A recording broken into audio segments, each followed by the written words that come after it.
दोस्तों, क्या प्रधानमंत्री पद के लिए कोई इलेक्शन होता है? क्या प्रधानमंत्री पद पर बैठा हुआ कोई व्यक्ति इलेक्शन लड़ता है? देखिए दोस्तों, आज इस बात को यहाँ डिस्कस करते हैं और जानने की समझने की कोशिश करते हैं कि कैसे प्रधानमंत्री को बनाया जाता है, कैसे प्रधानमंत्री प्राइम मिनिस्टर ऑफ इंडिया को इलेक्ट किया जाता है या फिर अपॉइंट किया जाता है। क्लियर है?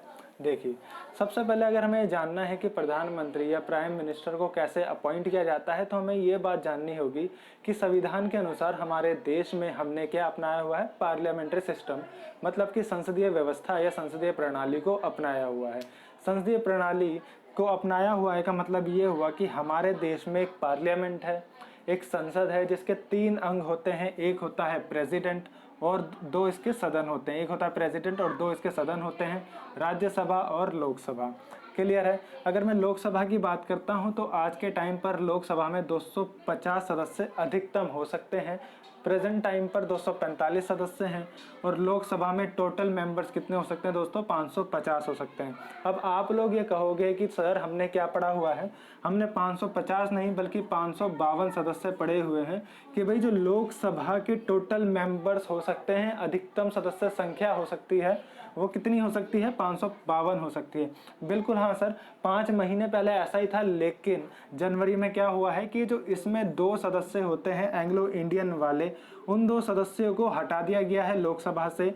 मतलब कि जो एंग्लो इंडियन का रिजर्वेशन था, जो 2 सदस्यों का रिजर्वेशन था जिनको राष्ट्रपति द्वारा नॉमिनेट किया जाता था एंग्लो इंडियन फील्ड से, उन 2 सदस्यों को हटा दिया गया और अब जो टोटल मेंबर्स लोकसभा के हो सकते हैं वो हो सकते हैं 550। तो ये बहुत ज़्यादा इंपॉर्टेंट है दोस्तों, आप सभी को पता होना चाहिए।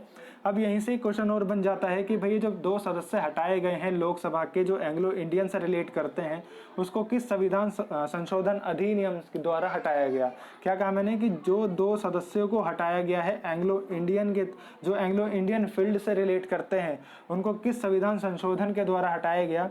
उनको संविधान संशोधन अधिनियम के द्वारा, कौन सा था भाई? 104वां संविधान संशोधन अधिनियम 104th कॉन्स्टिट्यूशनल अमेंडमेंट एक्ट के द्वारा 2 एंग्लो इंडियन को हटा दिया गया। क्लियर है? लेकिन हमारी बात क्या चल रही है? प्राइम मिनिस्टर को कैसे अपॉइंट किया जाता है, इस बात पर हम बात करते हैं। देखिए भाई, हमने ये तो पता है कि पार्लियामेंट 3 अंगों से मिलकर के बनती है और तीनों ही अंग, तीनों ही पार्ट्स अपने आप में बहुत ज़्यादा इंपॉर्टेंट है। बिना एक के जो हमारी पार्लियामेंट है वो इनकम्प्लीट होगी, कंप्लीट नहीं होगी। क्लियर? देखिए भाई, अब बात करते हैं लोकसभा की। लोकसभा की इसलिए क्योंकि जो प्राइम मिनिस्टर की बात है वो पूरी तरह से रिलेट करता है लोकसभा से। क्लियर है मेरे दोस्तों? देखो, अब जो लोकसभा है इसमें टोटल मेंबर्स 550 हैं। 550 जो डिवाइड करते हैं वो जाते हैं भाई, 530 सदस्य तो आते हैं स्टेट से और जो 13 मेंबर्स हैं वो आते हैं यूनियन टेरिटरीज से। इस तरह से जो टोटल मेंबर जिनके लिए इलेक्शन किया जाता है वो हो जाता है 543 मेंबर्स। किसके भाई? लोकसभा के। जो लोकसभा के हम इलेक्शन देखते हैं या हम इलेक्शन में पार्टिसिपेट करते हैं वोट डाल करके, तो कितने मेंबर्स होते हैं लोकसभा में? कितने मेंबर्स के लिए, कितनी सीटों के लिए इलेक्शन लड़ा जाता है? 543 सीटों के लिए। क्लियर है भाई? तो 543 सीटों के लिए इलेक्शन लड़ा जाता है, जिसमें से 530 मेंबर्स होते हैं स्टेट से, 13 मेंबर्स होते हैं यूनियन टेरिटरीज से, और जो 2 मेंबर्स पहले कभी हुआ करते थे 5-6 महीने पहले, वो अब नहीं होते। जो रिजर्वेशन था 2 एंग्लो इंडियन का वो हटा दिया गया। क्लियर?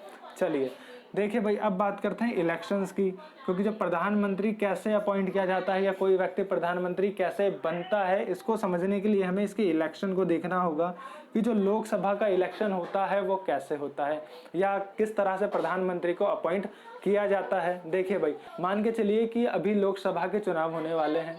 अब जो लोकसभा के चुनाव होंगे, इलेक्शन होंगे, वो कितनी सीटों के लिए होगा? वो होंगे भाई 543, 543 सीट्स के लिए। क्लियर? अब मान के चलिए कि 543 सीटों के लिए इलेक्शन होने हैं। क्लियर है? तो 543 सीटों में से अगर कोई पार्टी, लोकसभा में कोई एक भी पार्टी 543 सीटों में से सबसे ज़्यादा सीटें लेती है और सबसे ज़्यादा सीटों में उसे मान के चलिए कि 280 सीटें मिल जाती हैं। क्लियर है? 543 सीटों में से उसे 280 सीटें उसे मिल जाती है, जीत जाती है। तो इन 280 सीटों में से ही एक व्यक्ति ऐसा होगा, अगर मैं इसे अलग कर देता हूं भाई, तो एक व्यक्ति ऐसा होगा जो इन 279 सीटों पर लीडर होगा। मतलब 279 सीटों का लीडर होगा या 279 मेंबर्स का एक लीडर होगा। उस बहुमत दल का लीडर माना जाएगा इस व्यक्ति को। अभी जो बहुमत दल का लीडर है, मतलब ये जो एक व्यक्ति है जो इन सभी का लीडर है, इस लीडर को राष्ट्रपति के द्वारा क्या किया जाएगा भाई, राष्ट्रपति इस एक व्यक्ति को प्राइम मिनिस्टर अपॉइंट कर देंगे। क्या कर देंगे, प्राइम मिनिस्टर अपॉइंट करेंगे।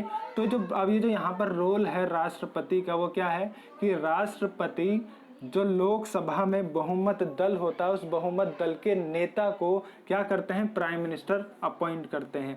तो यहाँ पर एक चीज़ हमारी क्लियर होती है कि जो प्राइम मिनिस्टर है, जो प्राइम मिनिस्टर पद है, उस पद के लिए कोई इलेक्शन नहीं होता है, बल्कि इलेक्शन जो यहाँ पर बैठा व्यक्ति है, जो प्राइम मिनिस्टर के पद पर जो बैठा व्यक्ति है, वो व्यक्ति इलेक्शन जरूर लड़ता है, लेकिन प्राइम मिनिस्टर पद के लिए नहीं, प्रधानमंत्री पद के लिए नहीं। वो किसके लिए इलेक्शन लड़ता है, वो लोकसभा का मेंबर बनने के लिए इलेक्शन लड़ता है, या फिर कहें कि पार्लियामेंट का मेंबर बनने के लिए इलेक्शन लड़ता है। क्लियर है, वह प्राइम मिनिस्टर बनने के लिए इलेक्शन नहीं लड़ता। प्राइम मिनिस्टर उसे राष्ट्रपति द्वारा अपॉइंट कर दिया जाता है। क्यों कर दिया जाता है, क्योंकि वो व्यक्ति क्या होता है, यहाँ पर जो लोकसभा होती है, उन लोकसभा में जो बहुमत प्राप्त किया होता है, जिस दल ने, जिस पार्टी ने, उस पार्टी का लीडर होता है, उस पार्टी का नेता होता है। क्लियर है। अब देखिए दो चीजें हैं यहाँ पर। एक बात तो यहाँ पर आपको क्लियर होती है कि भाई अगर कोई व्यक्ति लोकसभा में जीत जाता है, मान लीजिए जो आप जैसे कि एग्जांपल देखा था कि 280 सीटों में से 279 सीटें तो एक पार्टी से हैं, 280 सीटें एक पार्टी से है, जिसमें से 279 सीटें अलग हैं और एक सीट जो है उस पर जीता है इनका नेता। क्लियर। लेकिन अब मान के चलिए कि अगर ये जो एक लीडर है वो अपने एरिया से जीतता ही नहीं है, अपने एरिया से जहाँ से वो इलेक्शन लड़ रहा है लोकसभा के, वहाँ से वो जीतता नहीं है, वहाँ की जनता उसे वोट ही नहीं करती, किसी दूसरी पार्टी वाले कैंडिडेट को वोट कर देती है, उस व्यक्ति को वोट नहीं करती जिसका बहुमत है कहाँ पर, लोकसभा में।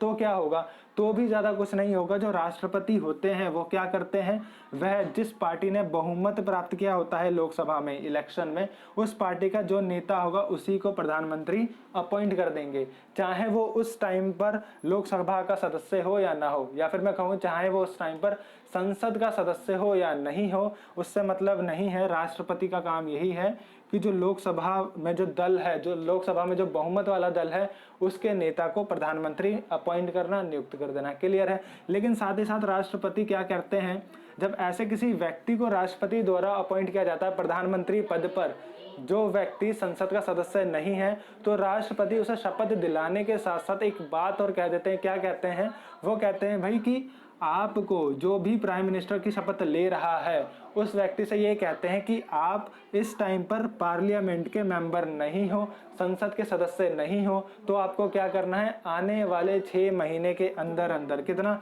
आने वाले 6 महीने के अंदर अंदर आपको संसद का सदस्य बनना है। ये मैटर नहीं करता कि वो लोकसभा का सदस्य बने या राज्यसभा का सदस्य बने, चाहे राज्यसभा का सदस्य हो सकता है, चाहे लोकसभा का सदस्य हो सकता है, उसे क्या करना है, संसद का सदस्य बनना है किसी भी दल के अंदर। कितने टाइम में, 6 महीने के अंदर अंदर। क्लियर है। तो राष्ट्रपति ऐसा कहते हैं भाई 6 महीने के अंदर अंदर आपको चाहे लोकसभा का सदस्य बनो, चाहे राज्यसभा का सदस्य बनो, लेकिन बनना जरूरी है। अगर नहीं बनते हो 6 महीने के अंदर तो क्या कर दिया जाएगा, आपकी सीट के नीचे बॉम्ब लगा दिया जाएगा, मतलब आपको गद्दी से हटा दिया जाएगा, आपको गद्दे से हटा दिया जाएगा। क्लियर है। तो ये चीज होती है टर्म्स एंड कंडीशंस कि भाई ऐसा व्यक्ति जो लोकसभा का या फिर संसद का सदस्य नहीं है, उसे भी राष्ट्रपति द्वारा अपॉइंट किया जा सकता है प्रधानमंत्री पद पर। लेकिन अपॉइंट प्रधानमंत्री पद पर राष्ट्रपति उसी व्यक्ति को करेगा जो व्यक्ति बहुमत दल का नेता होगा लोकसभा में। क्लियर है। अगर बहुमत दल का नेता है तो उस व्यक्ति को प्रधानमंत्री पद पर अपॉइंट कर दिया जाएगा राष्ट्रपति के द्वारा। अगर सदस्य बन चुका है, संसद का सदस्य पहले से बन चुका है इलेक्शन के टाइम पर ही, तो कोई दिक्कत वाली बात नहीं है। लेकिन अगर इलेक्शन के टाइम पर वो अपनी एरिया से हार जाता है, अपने एरिया से जीत नहीं पाता, लेकिन उसकी पार्टी बहुत सारे बहुमत के साथ, बहुत सारी सीटों के साथ लोकसभा में आ जाती है, तो सरकार तो वही बनाएगी, तो उसको, उसका जो नेता होगा उसको ही प्राइम मिनिस्टर अपॉइंट कर दिया जाएगा, राष्ट्रपति करेगा। साथ ही साथ कंडीशन दे देगा कि भाई 6 महीने के अंदर अंदर आपको क्या करना है, 6 महीने के अंदर अंदर आपको संसद का सदस्य बनना है। That's it. क्लियर है दोस्तों।